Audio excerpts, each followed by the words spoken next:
Hello guys. Magandang diet ka to guys. Ito guys oh. Yan. Libre to ng friend ko guys na gumagawa nito. Yung bang nainitan ka sa kwarto guys tapos ito yung kakainin mo. Galing nilagay ko sa freezer guys kasi natunaw na siya. Yan. Sarap.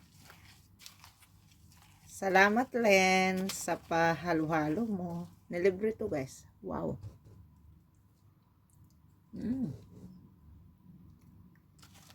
Lamig. Ang sarap ha. In fairness. Masarap talaga to guys. Adik kami nito. Every Sunday kulang ang araw namin. Kulang ang Sunday namin guys kung wala kami nito.